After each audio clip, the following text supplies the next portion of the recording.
The presidential candidate of the Labour Party has refused to be intimidated.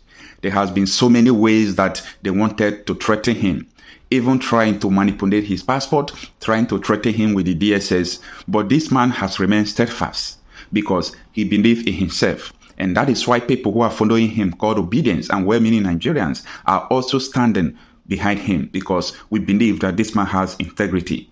Following the ongoing court proceedings, Mr. Peter Obi has remained steadfast, saying that Tinubu did not win the election. In this last comment about the final address, Peter Obi insisted that Bola Ahmed Tinubu did not win. He said, "Your election is null and void. You did not win the presidential election." This video has the details. Candidate of the Labour Party, LP, Mr. Peter Obi, has accused President Bola Tinubu of attempting to blackmail the Presidential Election Petition Court, PEPC, sitting in Abuja. Obi said he was alarmed in the final written address he filed before the court when he heard the claim by Tinubu and the ruling All Progressives Congress APC that nullifying the outcome of the presidential election held on February 25 would cause anarchy in the country.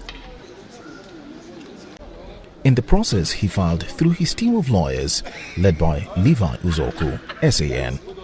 The LP candidate described the submission by President Tinubu and the APC as desperation taken too far.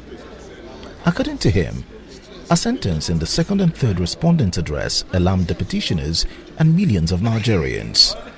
The second and third respondents went too low and abandoned discretion when they claimed as follows. Our submission is that the petitioners are inviting anarchy by their ventilation of the issue of non-transmission of results electronically by INEC. This is a cheap, misguided and destructive blackmail clearly intended to target the country's judicialism and constitutionalism. It also aims at cannibalizing our democracy. It will also raise the issue of insecurity if the petitioners emulate the bad example of the second and third respondents.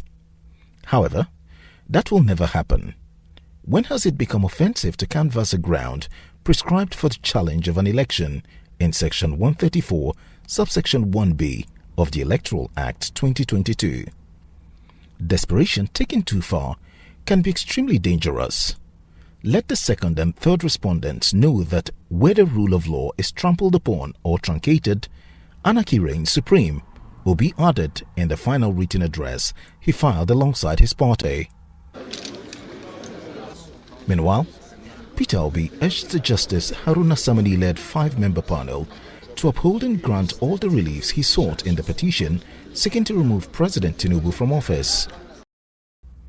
Obi noted that whereas he called 13 witnesses and tendered several documentary evidence to prove his petition, the Independent National Electoral Commission INEC called one witness, while President Tinubu and the APC also called one witness.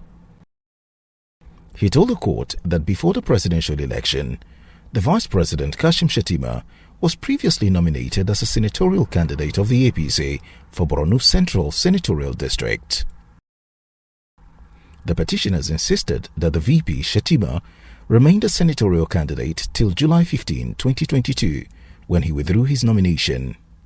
Whilst the third respondent was standing nominated as a senatorial candidate, as AFO stated, he was unlawfully nominated as the vice presidential candidate of the fourth respondent on July 14, 2022, thereby knowingly allowed himself to be nominated as a candidate in more than one constituency within the meaning and intendment of Section 35 of the Electoral Act.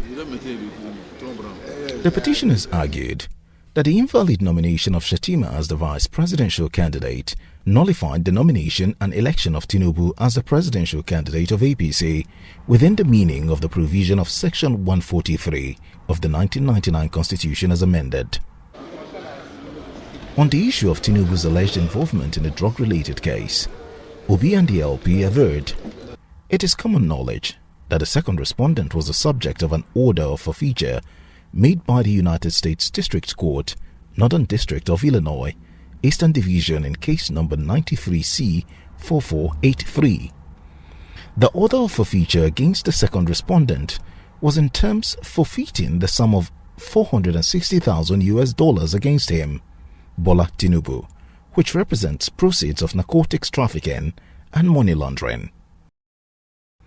The order for forfeiture against the second respondent was a fine within the meaning of Section 137, subsection 1d of the 1999 Constitution, for which a person shall not be qualified for election to the office of the President if he is under sentence or fine for an offence involving dishonesty or fraud by whatever name called, imposed on him by a court or tribunal.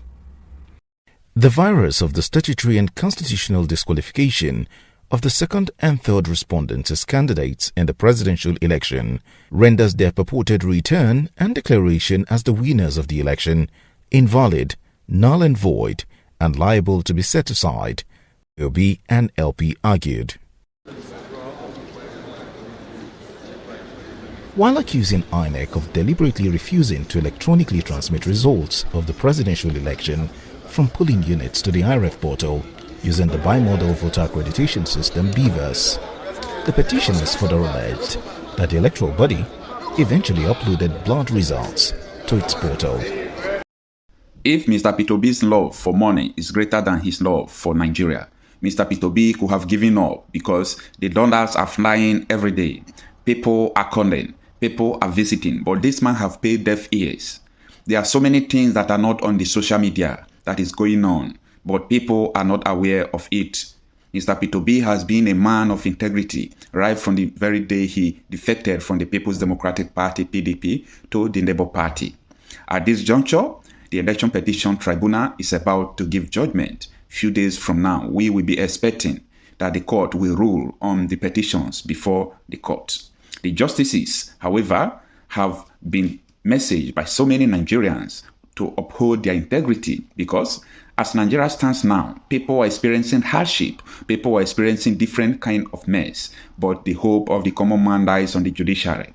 Whether Nigeria will continue to become great or Nigeria will continue to be condo depends on the decision of the judges. Yes, it is obvious not only that the international community and other observers has affirmed that the election of 2023 presidential, to be precise, has been flawed. However, Nigerians as well knows what really transpired during the presidential election. We knew who won the election. We understood how the election was manipulated when the bimodal voters accreditation transmission portal was shut down for only presidential election.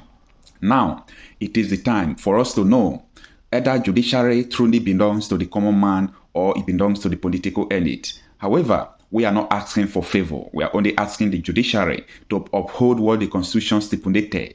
We have in law. Any country that does not have rule of law cannot develop.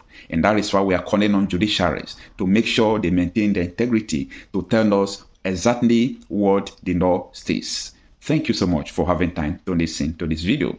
Please kindly subscribe to this channel, share this video, and above all, always come for daily updates. Thanks.